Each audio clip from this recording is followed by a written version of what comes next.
Ini masukan saya.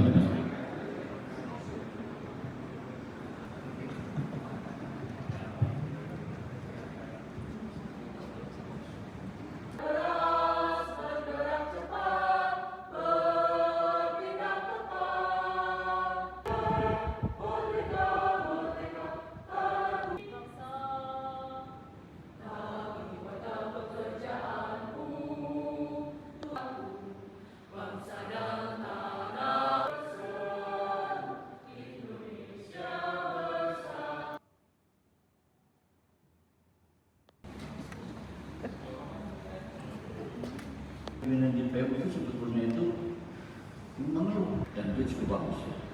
Dan yang kedua, saya ini juga jadi isu-isu air global.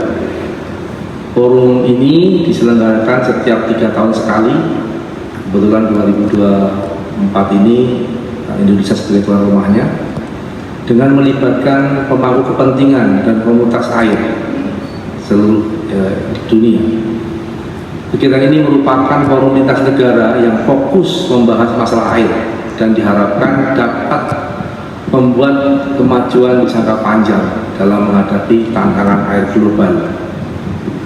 Pada tahun 2024 Indonesia dipercaya untuk menjadi tuan rumah World Water Forum ke-10 dan akan diselenggarakan di Bali pada tanggal 18 sampai 25 Mei 2024. Forum ini akan dihadiri oleh ribuan perwakilan delegasi dari berbagai negara. Pada hari ini, tanggal 22 Maret tahun 2024, yang juga diperingati sebagai Hari Air Dunia ke-32, Persatuan Bangsa-Bangsa atau PBB memiliki tema Water for Peace atau air untuk perdamaian. Sangat relevan mengingat tantangan besar yang kita hadapi dalam mengelola sumber daya air di tengah perubahan iklim global. Kita tidak bisa lagi mengabaikan keterkaitan antara air dan perubahan iklim serta dampak yang ditimbulkan terhadap ketersediaan dan kualitas air serta pentingnya air untuk perdamaian dan keberlanjutan. Bapak Ibu sekalian, kalimat kata perdamaian akan terwujud kalau terwujud juga keadilan. Keadilan itu bukan berarti sama rata sama rasa, tetapi dengan porsinya. Semua sepakat, semua agama sepakat air adalah sumber kehidupan. Esensi dari pembangunan yang dilakukan oleh setiap negara, esensinya adalah meningkatkan taraf kehidupan. Artinya, sektor pembangunan, apapun itu pembangunan, harus mengedepankan air sebagai sumber kehidupan. Sebagai contoh yang dekat dengan sumber daya air, pada waktu kita membuat jalan, yang harus dipikirkan pertama bukan di jalannya, tetapi drainase jalannya. Membuat jalan, menggelar aspal itu sesuatu yang mudah, tapi begitu hujan tanpa ada drainase, jalan itu merubah tata hidrologi lokal. Air yang jatuh tidak meresap karena ada aspal, tapi aspal tidak bisa lari ke saluran drainase karena tidak perlu dibuatkan, sehingga jadi banjir, jadi menggenang. Artinya apa? Air harus ke depan. Sebagai contoh ini yang di jalan berkembang drainase, ada equal drainage. Di beberapa titik saluran drainase di tepi jalan dibuat lubang masuk ke sumur resapan, sepi sepadan jalan yang memungkinkan masyarakat uang, sehingga air yang masuk ke drainase, masuk ke sumur resapan diharapkan meresap. Ini salah satu contoh. Dengan kita meresapkan air dalam tanah akan menjadi lembab. Pada waktu kemarau, musim panas, cahaya matahari, air menguap ke atas, air yang lembab itu tumbuh subur akan tanaman hijau, sehingga sangat sulit ditemukan air kalau kita berada di padang pasir, karena di bawahnya juga tidak ada air. Makin banyak tanaman yang tumbuh, evapotranspiran semakin banyak. Evapotranspiran makin banyak, di daerah itulah curah hujannya makin tinggi. Karena evapotranspirasi lewat daun tanaman, itu 24 jam, malam pun dia menguapkan. Tapi kalau evaporasi hanya siang hari dan pada suhu tertentu matahari panas dia bisa menguap.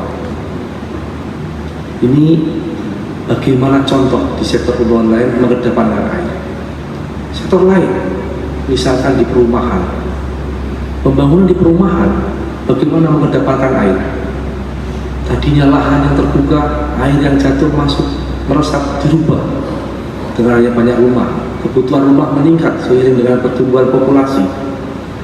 Makanya sudah sewajibnya adalah bagaimana kita membuat perumahan, komplek perumahan, wajib hukumnya harus ada kolam retensi.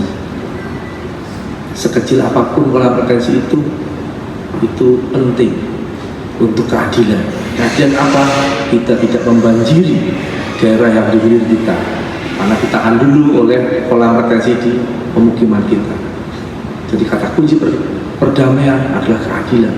Keadilan tidak sama rata dan tidak merasa, tapi apa? Tenggang rasa. Ini contoh di salah satunya di perumahan, pemukiman. Jadi, kenapa air sumber kehidupan dan air harus dikedepankan setiap apapun sektor pembangunan? Ini maknanya dalam kampanye Hari Air Dunia ini seperti itu. Bapak Ibu sekalian, kita sebagai individu manusia pada waktu kita di rumah, kita bisa melakukan andil kita untuk melestarikan sumber daya air. Usaha yang paling kecil, yang paling mudah, kita bisa membuat biopori yang melubangi bak. Agak lebih gede lagi, kita buat sumber resapan di masing-masing pemukiman yang kita tinggali. Makanya kami di BPWS Cimau Sanggarung sedang menggerakkan semua kantor BPWS dan komplek kita buat kolam retensi. Itu goal kami, sehingga sebagai contoh bahwa kalau kita membuat perkantoran, membuat perumahan, ada kolam retensi. Ya. Melalui Road to 10 World Water Forum 2024, kita memiliki kesempatan untuk menggalang dukungan dan kerjasama lintas sektoral dalam mencari solusi terhadap tantangan air yang makin kompleks.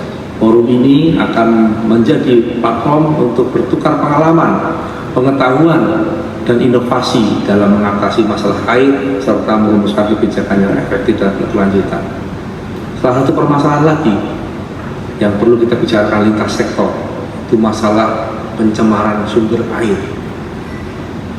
Ya, kalau di daerah kawasan Cirebon dan sekitarnya itu sangat nyata kita lihat, ya, sungai-sungai, saluran irigasi penuh sampah. Penyelesaian ini yang harus kita lihat bicarakan lintas sektor.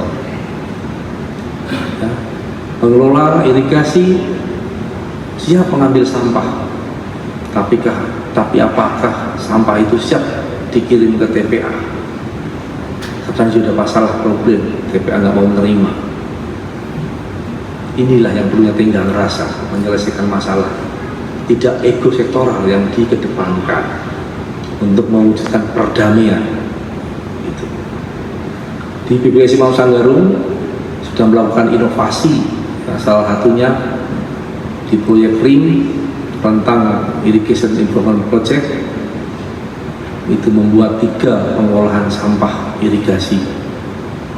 Karena beberapa kasus kita mengalami kebutuhan pada waktu sampah basah dari saluran irigasi kita angkat, kita kesulitan membuang ke TPA, tempat pembuangan akhir sampah. Itu permasalahan yang harus kita selesaikan. Nanti di talkshow bisa kita bahas bersama. Sehingga kami membuat tempat pengolahan sampah menjadi briket dan kita kerjasamakan dengan masyarakat sekitarnya untuk meningkatkan nilai ekonomi perekonomian mereka.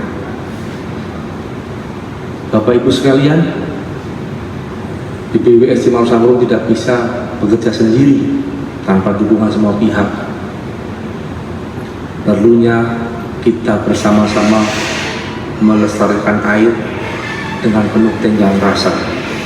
Tenggang rasa itu bagaimana kita berada di mana kita, apa yang kita lakukan, apa yang kita dukung untuk rekan kerja, teman kerja, instansi terkait, dan niatkan itu dengan niat sedekah.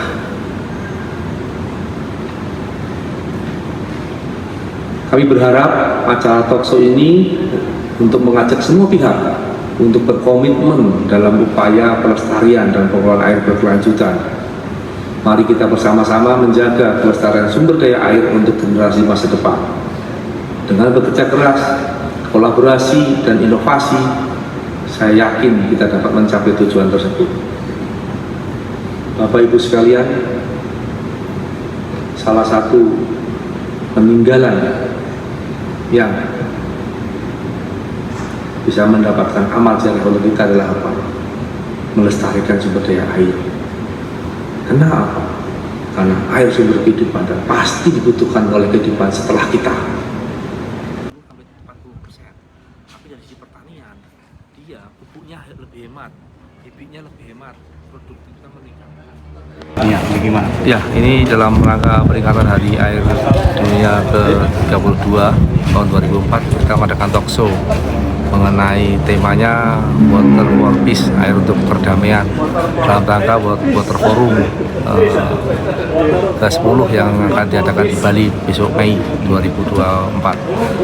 Menjadi penting kenapa air untuk perdamaian, karena air sumber kehidupan dimanfaatkan oleh semua yang hidup, sehingga harus dikedepankan air dalam sektor apapun, karena kita tidak bisa hidup tanpa air. Dan pembangunan esensinya adalah meningkatkan taraf kehidupan. Jadi semua sektor pembangunan tidak harus air, membangun jalan, membangun rumah harus mengedepankan air. Sebagai contoh, kalau membuat jalan ya harus dipikirkan drainase jalannya, karena kalau hujan tidak ada drainase, genangan gitu. Untuk pertanian sendiri gimana?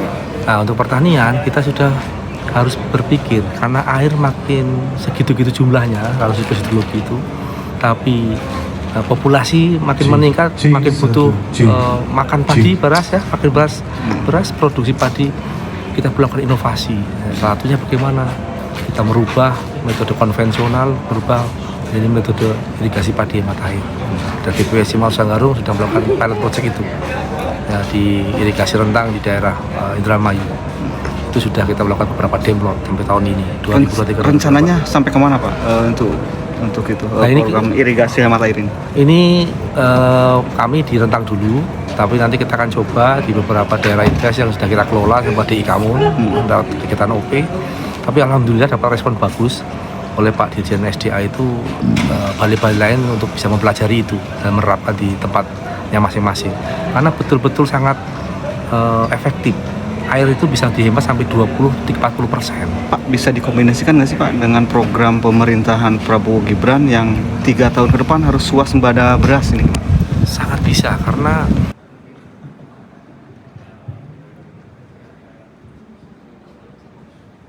Pimpinan di PU itu sebetulnya itu mengeluh dan itu cukup bagus. Dan yang kedua, saya ini juga jadi Hari Air Dunia ke-32 Water for Peace. Tepuk tangan. Ini masih kosong ya?